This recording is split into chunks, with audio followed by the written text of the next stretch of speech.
Because here's the thing, I'm not going to believe you're real unless you are really, really loud or unless you appear right in front of me in full form. Start to get those chills. Is Ace not your name? This is bizarre.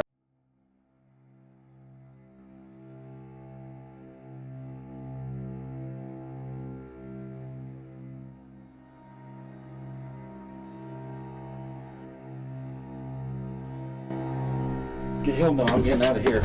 Is there anyone up here? That gave legit goosebumps there. She jumped off the bridge. Are you counting me?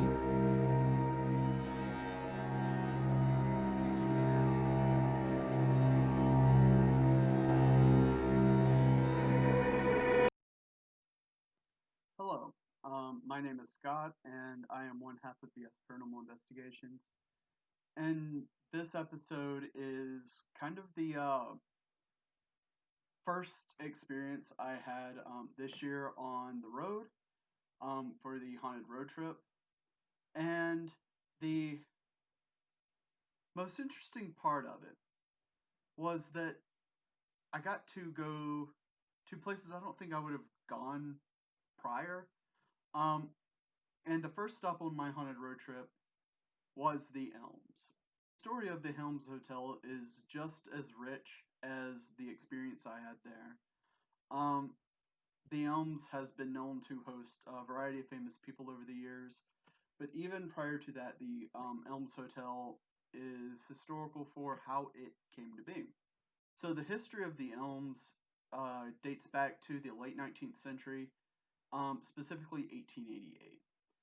The city of Excelsior Springs is noted for existing on a natural mineral spring. And people would come to this spring in the 1880s to bathe for healing properties. Over the years, the hotel has had fires, it's had accidents occur there. Many people have passed, unfortunately, in that location. But it also has remarkable history. It was one of my favorite things about being there. I managed to go to the Truman Room, where President Truman was notified that he had won his election. I had the opportunity to see a safe that was part of the original establishment. And even Al Capone has a history at this hotel and being served there and having it part of his running route from Prohibition era. The history there is rich. I feel like we shouldn't even have some of these episodes without sharing the histories of these places.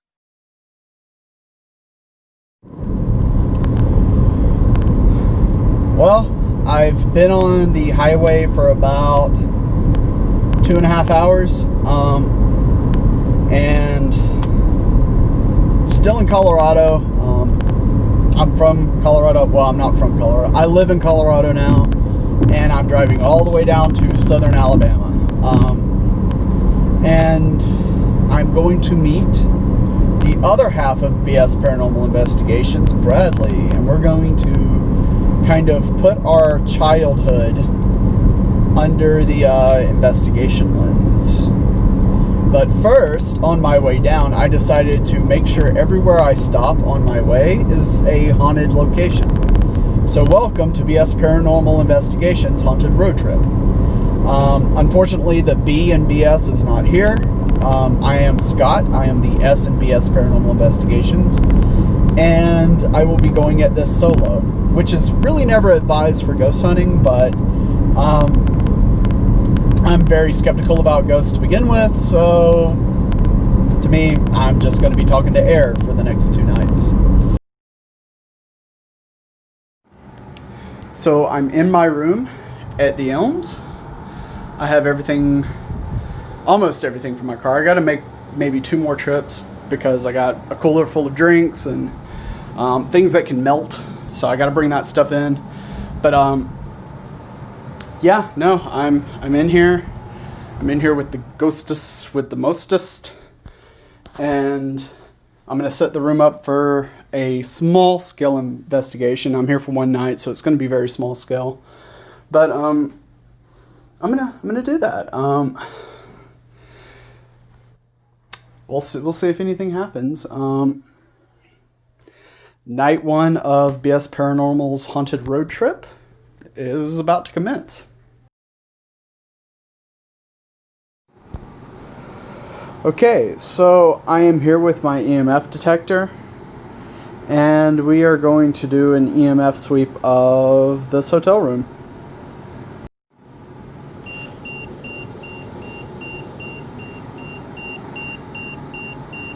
This is bizarre. Okay. So the reason I was using this, like, that was a freak thing. The reason I was using it is because this wall definitely has an EMF field. This wall is, you know, the 0.2, 0.3, and it's just that way. That's what it is. 0.2, 0.3, you know, it's somewhere around there.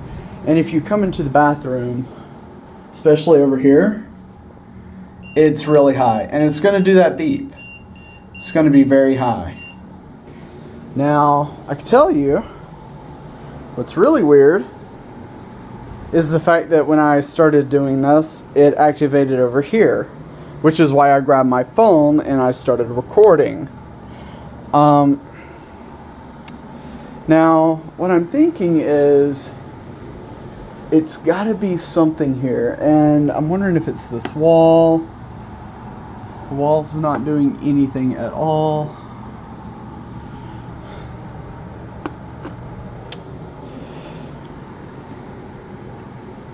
So when I tested this out at my house, one thing I noticed is when the air was on, it would go off.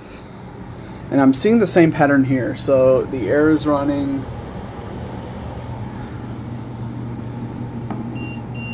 Yeah. See, that's super high. The air is on. It's running. And when the air kicks on at my house, the same thing happens. The electromagnetic energy just floods the room. And that just happens when the air is on. So I'm thinking that that's actually what caused that weird fluctuation and why I grabbed my phone and started recording. I can't imagine it's much else than that. So, you know what? There's a way to test it. Hold on. What I'm going to do is I'm actually going to use my little pocket camera here. I'm going to put it in my pocket. I don't know if it's recording or not. Again, this is part of this haunted road trip is me testing out this gear. Again, BS Paranormal Investigations is about 3 weeks old at this point, so we are brand new to this. I want to act like I know what I'm doing, but at the end of the day, I'm just doing my best. So what I'm going to do is I'm going to put this here on the bed, and I'm going to do what other ghost hunters do. I'm going to zoom in on it, back away a little bit. If there's any spirits in this room, you can actually communicate with me with this little device right here on the bed by coming close to me and activating it. You know, could give me chills, could give me a headache, you could impact the way I feel in this room. But if you do any of that, you will actually activate this device. So I encourage you to come close to it and try to make it beep, like it was beeping against that wall over there, against the air conditioning outlet. Just come right over here next to it, use as much energy as you can, and you will make this thing go off quick.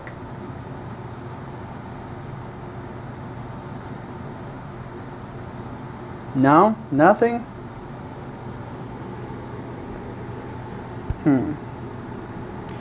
Yeah, so that's going to be my theory then, is that the air conditioning kicking on actually caused a quick flood of EMF energy through the room, because it was there and then it wasn't, and it just timed perfectly with the air conditioning vents. Just timed perfectly with it. I think that's too coincidental to not be connected. So I'm just going to leave it at that. It doesn't make sense to speculate on it being something more or less what it was. These have been here all day. I've had different cameras on them. I currently have the IR camera on them, although the IR is off and I have it on the grid. What I am going to do is turn on the IR.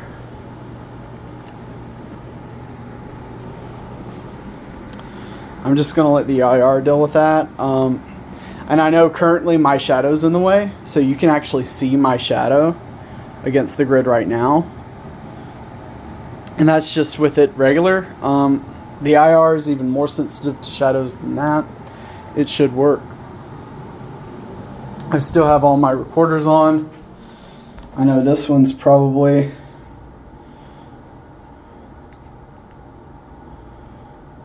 Yeah, this one's been on for 45 minutes straight, which it probably just picked up that. Probably picked up all those beeps. And then I have one on over here. It's been going...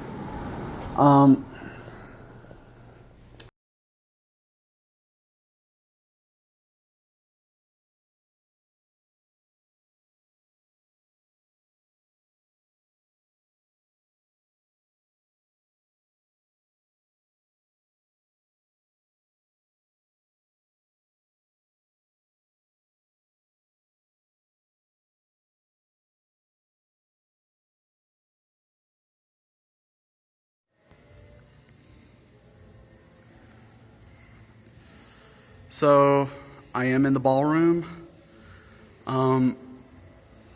There has been a story of a worker who tends to pass through, I suppose is the appropriate term.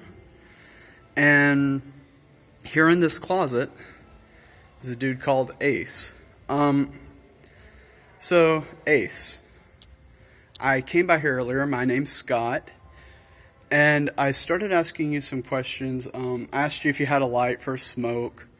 I asked if you were kind of angry about the chairs and the tables that are in here.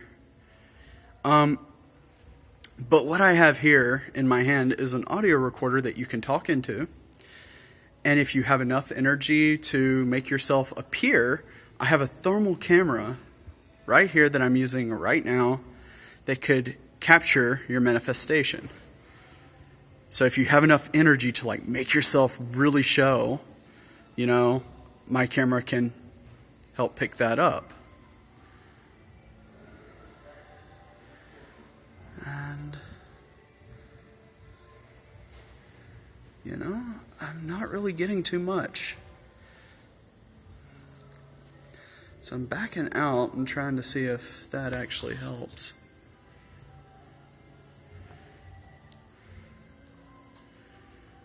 Yeah, I'm not getting anything on thermal.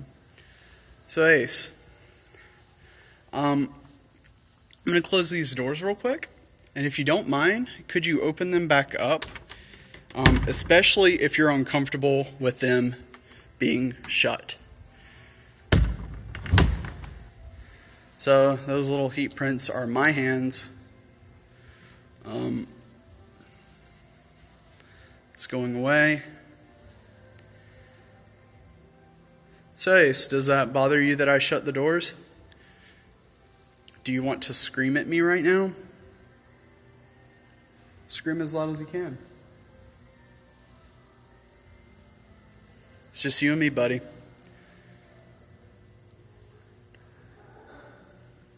Just you and me, buddy.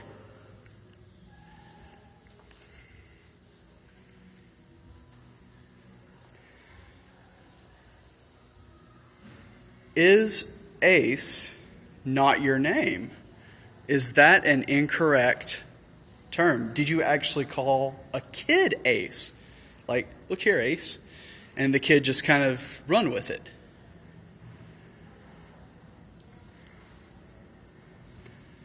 How old are you, Ace?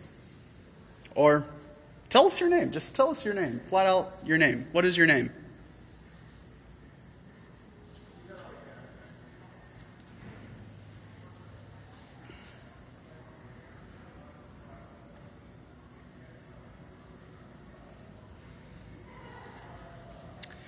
Is there anyone in this ballroom who wishes to reach out to me right now?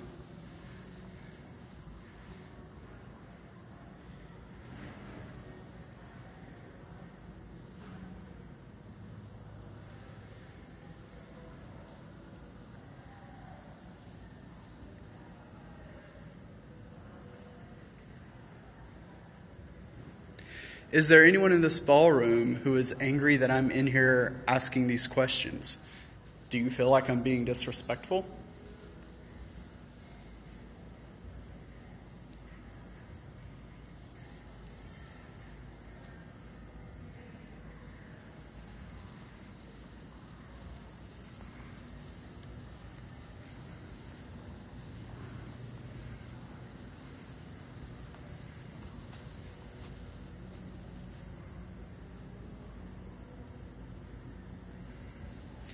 Is there anyone in this hallway?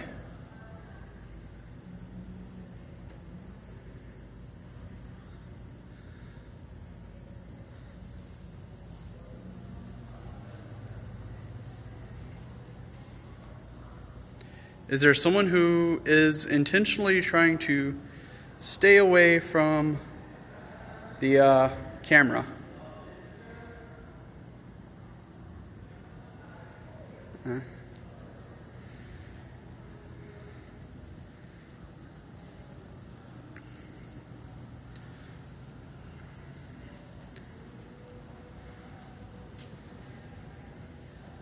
If you want me to go away right now, I will leave this room right this second if you open those doors.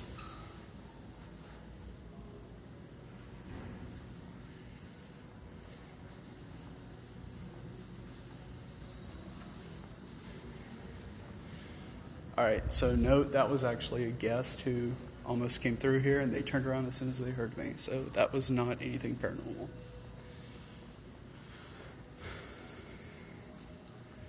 You want me to put more chairs in your closet, Ace? Would you like for me to kind of crack the door? How about I do that?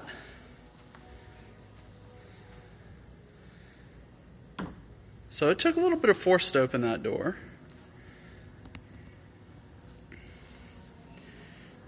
Again, there's just chairs. I keep calling you Ace because that was the story, and I apologize. That may not be your name. So, spirit who resides in this closet. If you have told me your name, I just haven't heard it yet. I apologize for that.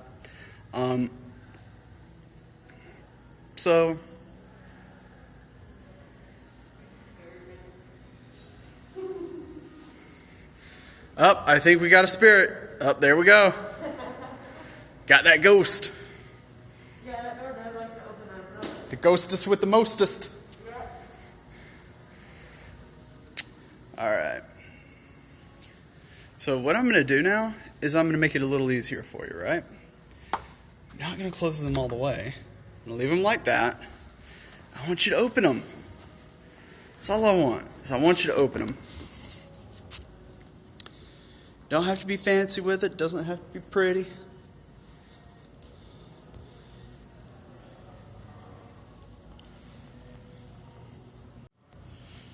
And I'm thinking what I'm going to do is I'm going to run it for about another minute or so.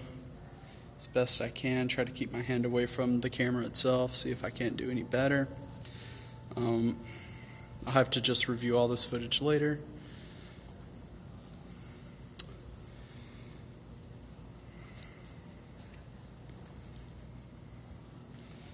You know, this digital recorder's still going. If you have anything to say, if you're mad at me, if you think I'm mocking you too much, shout at me, yell at me, scratch me, punch me in the stomach.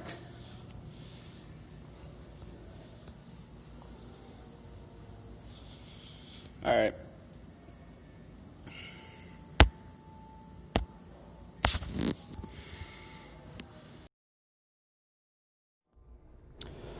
So I'm recording. No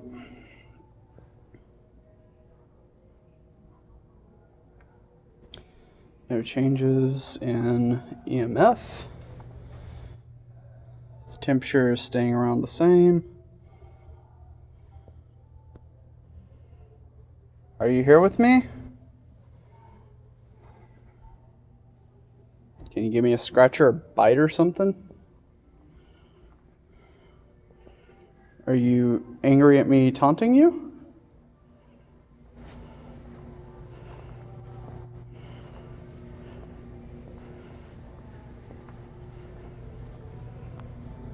Are you? Okay.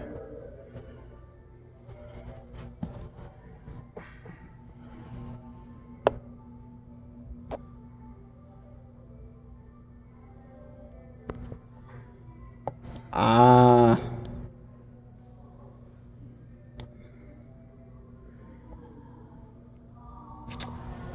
You know what?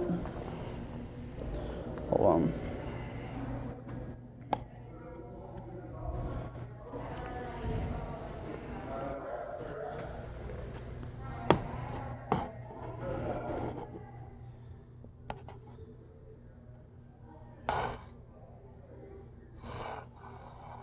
Okay. It's just this thing is so inconsistent.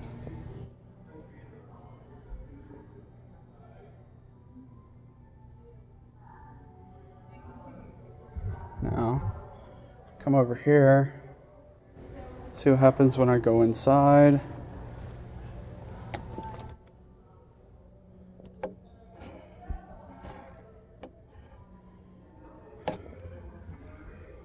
What do I feel like you're actually following me around?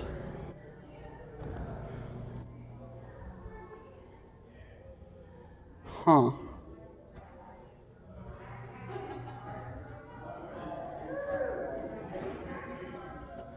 Now, I will say, I used this earlier. Okay, so this wall is consistent. This wall is pretty high right here. This wall has a lot of energy behind it. It's probably wiring, electric. You might want to check that out. So, I have the opportunity now to kind of share my experience of this place on the haunted road trip. The first thing I want to note is how kind and courteous the whole staff was, and how excited I was to be welcomed with open arms in this hotel. The only thing they asked of me was to take a ghost tour that they offer every Friday, and by taking this ghost tour, they agreed to grant me access to anywhere that was open after 11 p.m.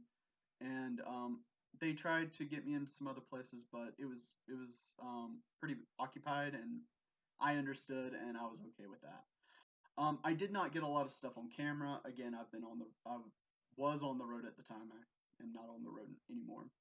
Um, but I was on the road at the time, and I was just constantly charging and recharging batteries and equipment pieces, and it was a whole thing. So what I actually got on camera was pretty limited. Um, what I got on audio was pretty limited. So one of the things I wanted to share with you was my experience at the Elms, actually doing the investigation, but also there as a guest. Um, the hotel was incredible. It looked historical. It felt historical. The people there were as kind as that they could have possibly been to me. As soon as I said, "Hey, I'm a paranormal investigator trying to start a show, and I'm on this haunted road trip across America," they opened their doors to me, opened their arms, and I had the opportunity to do an investigation. The only thing they asked of me is that I take the ghost tour of the hotel, where I did actually get a piece of evidence while on this ghost tour, which was pretty cool. Um, the hotel itself is extremely comfortable. I have absolutely nothing to say about my experience there. All positives. So when I arrived, I'm trying to give you a timeline so that you can understand what it is you're actually watching in this episode. is when I arrived. It took me a good hour or so. I think I got there around 3 p.m. Central Time. Took me a good hour or so to actually get like all my stuff in, to get all my equipment out of the vehicle, to get everything that's perishable in my vehicle into the room, and then I set up to film. Um, I did start with EMF and audio first, um, and I actually used my phone for the EMF hit I got at the edge of my bed, which um, normally I would attribute to like either my phone interfering with it, but my phone was pretty far away from it, on actually next to the bed, not at the other end, instead of at the feet of the bed. And so, like, I immediately got the sense of, okay, maybe this is going to be a little bit more fun than I even anticipated, and I anticipated it being pretty fun. So I got my stuff out and kind of set up, and then I went downstairs to talk to the staff, and like I went downstairs and there were a lot of people at the counter, but Jay was working at the front desk, and he's the one in charge of the ghost tours at the Elms. He's an incredibly nice guy. He has a great attitude. And when I told him who I was and what I was doing there and all about the ghost tour across America, he was pretty excited, and he showed me this big book of experiences. The first thing I lamented was I am not in one of the traditional haunted rooms. Um, but Jay pretty quickly managed to convince me that the stories of the Elms is all over the Elms. His belief is that the entire hotel is haunted, that the walls themselves hold the story. So I felt that was very poetic. I thought it was very entertaining, and of course I signed up for the ghost tour. And upon the agreement of doing the ghost tour, I would get access to investigate wherever I wanted. Already in my mind, there were two places I wanted to go. One of those places was the fifth floor, but it was occupied, and I was not on the fifth floor, so I did not really get access there. Again, it's more than fair. I'm not there to interfere with people's fun times. I would prefer actually to be away from the crowd. So it was actually pretty fair all the way around. Um, and as I took the ghost tour in that evening, I couldn't help but roll my eyes at some of the stories because, I come at this from a very skeptical angle, and people are like, oh, yeah, there's ghost dogs, there's ghost, people walking through walls where there used to be doors, there's this, there's that, there's all these sounds we hear. And my my mind started to go to a place when Jay was taking us on the ghost tour, and he mentioned that on certain areas he gets a really heavy feeling. He gets lightheaded sometimes with this heavy feeling, and he gets dizzy occasionally. Um, and the first thing that went in my mind is high EMF fields. That's a thing, right? Like it's speculated that high EMF fields can actually have a physiological effect on a person around them. So later on in the night, that piece of information will come in handy. But one thing I did is I took pictures throughout the ghost tour whenever people were not around, so I'd wait till they left.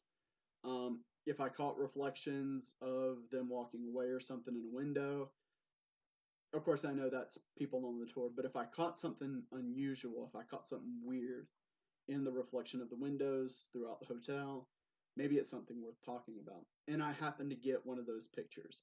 And it is a crucial piece of evidence that really I have a logical explanation for it, but I feel like other people are going to like roll their eyes at me and say that I'm being unreasonable.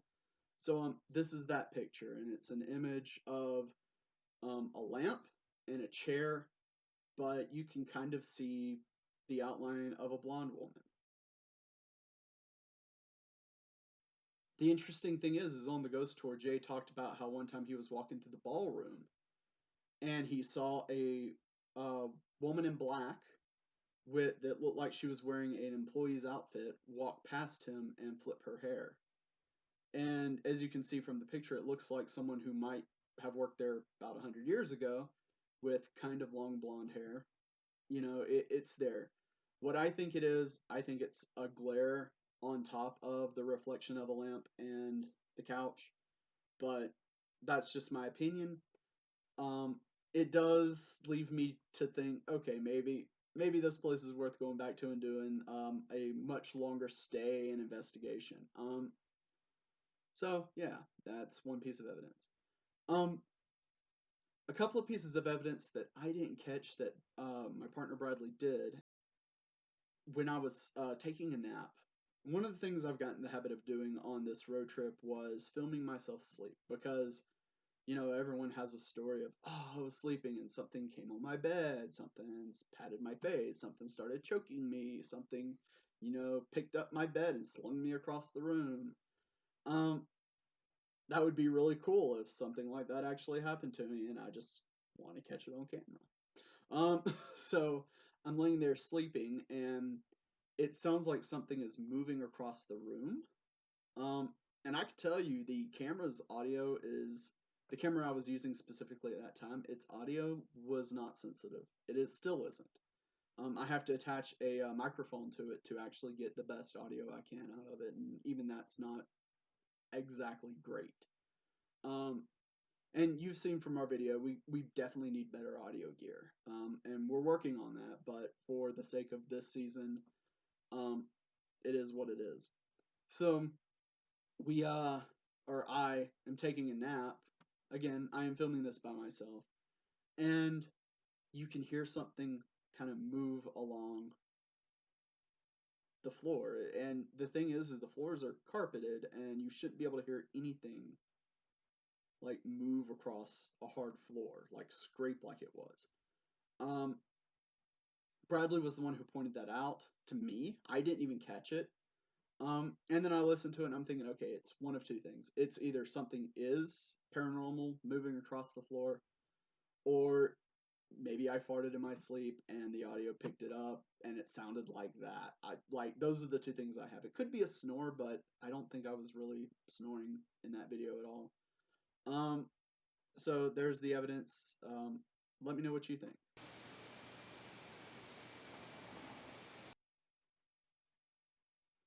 So all those kind of happened earlier in the night. And I was kind of sharing some of the experiences that I had with my EMF detector before the ghost tour in my room. And I have to give a shout out right now to Cameron and Austin just for being amazing and being part of my evening conversations when I was there. And again, Jay was a wonderful ghost tour host, and he was a wonderful employee who just did so much to clarify some of the ideas behind that place. They're great. I can't say enough positive things about Cameron, Austin, and Jay because I certainly appreciated everything you did for me, and that's the truth.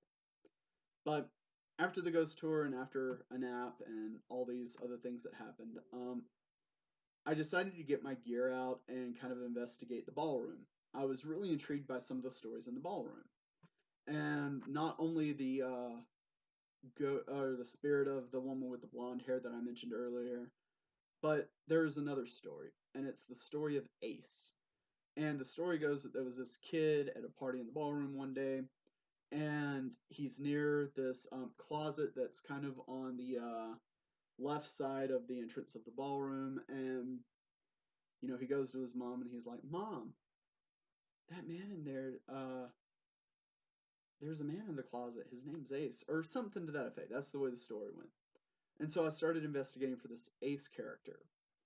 And there was a couple of things that I noticed in the ballroom. One was that the wall that borders the ballroom and the kitchen, so there's double doors in the ballroom that are in the back, and you can actually see video in the regular episode throughout what I've already shared. Where I go to this wall multiple times and it's consistently hot. The EMF fields coming off this wall are high, very high. There was a wall that I put the EMF detector to, and there was no detection of anything. But I put my EMF detector on it, and it started vibrating in my hand. Fire extinguisher have an EMF? No. Freaking boring.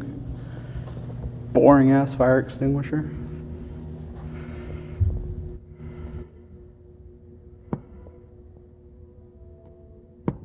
Okay.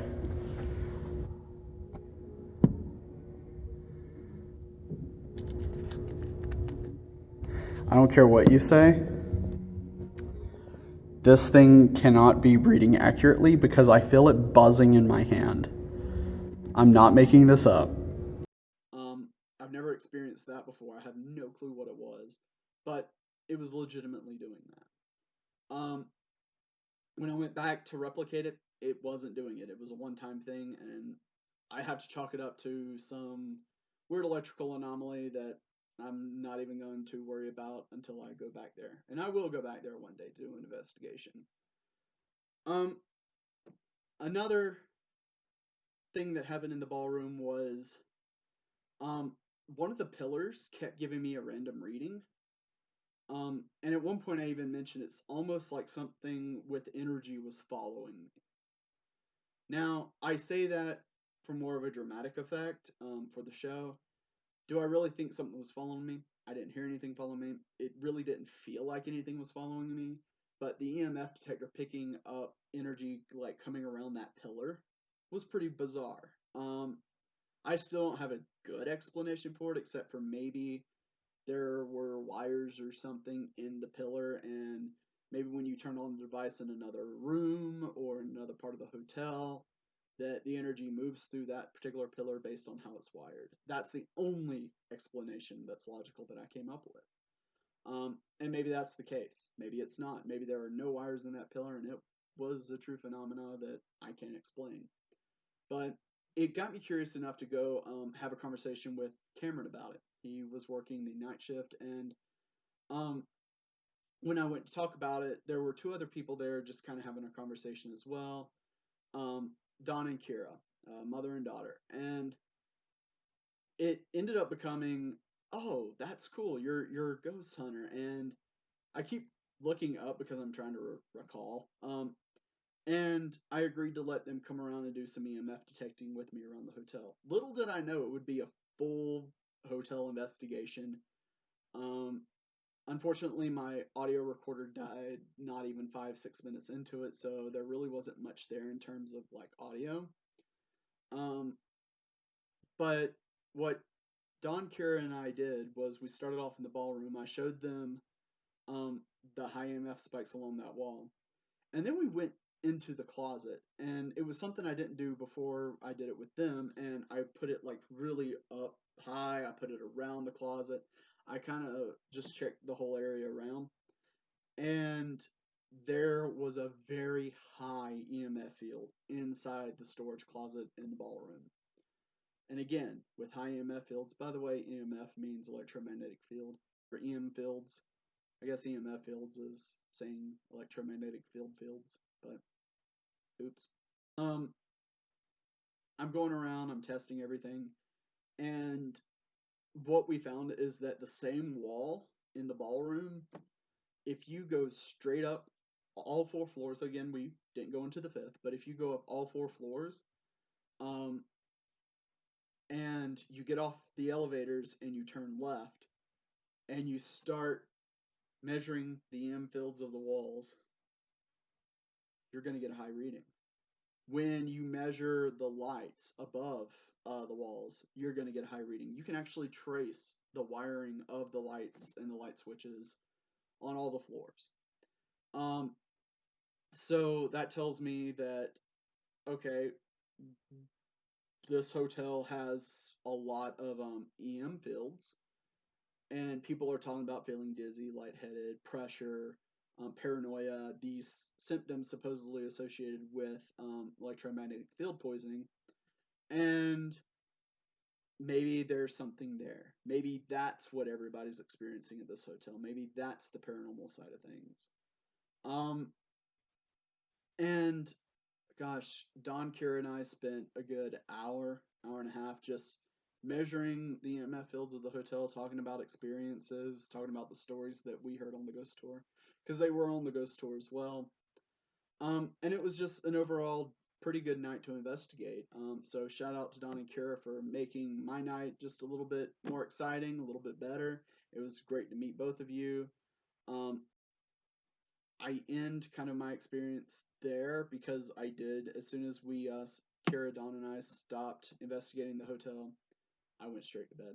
I woke up the next morning, got my vehicle loaded up, I checked out, and I moved on. I would love to go back to the Elms. I think that there is more of a story to be told there. Whether it's, the EMF fields of the hotel, or maybe there is something to that picture I caught during the ghost tour, or perhaps there's something more to the history there that maybe needs to be uncovered. Either way, I hope I can make it back there eventually.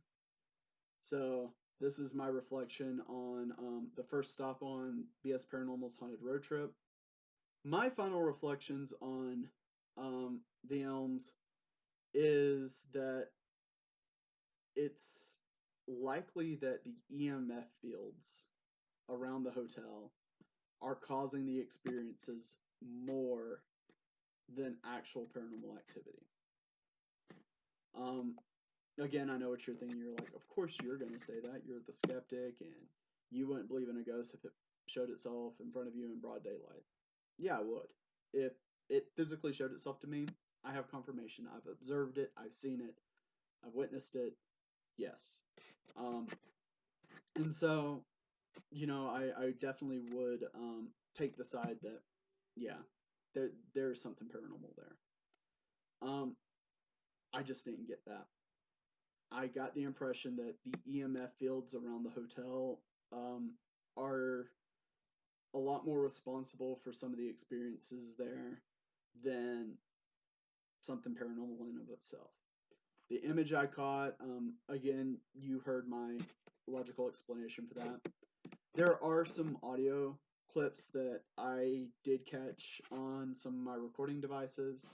And one of them is, it sounds like someone in my bathroom is opening and closing the shower door. And I'll let you hear that.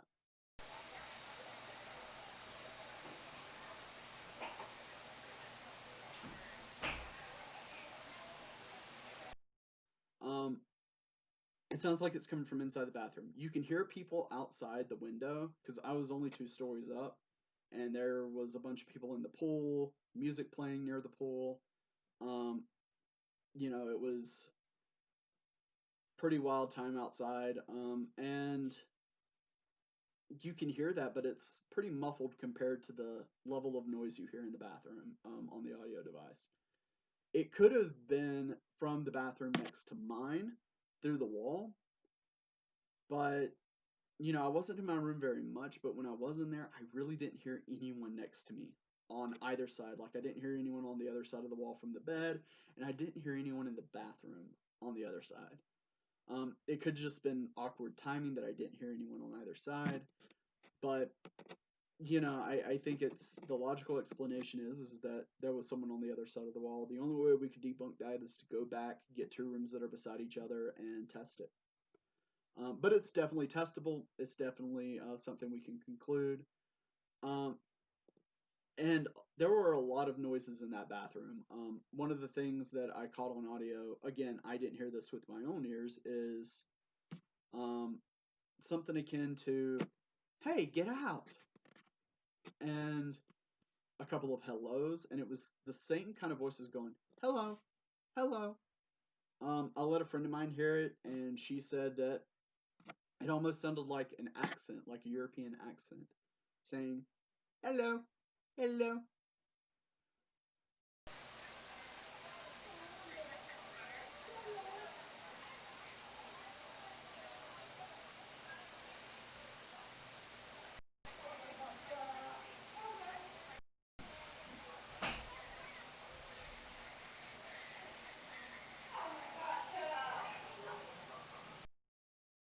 Because here's the thing, I'm not going to believe you're real unless you are really, really loud, or unless you appear right in front of me in full form. So, I kind of think again maybe that's just people on the other side of the wall, and it wasn't as clear because we just didn't coincide in times that I was in the room and they were in their room. When I was in my room, they may not have been in their room. When they were in their room, I may not have been in mine. So the dynamic of hearing each other just was left out. That's the logical conclusion I come to there. The other piece of evidence is the orbs.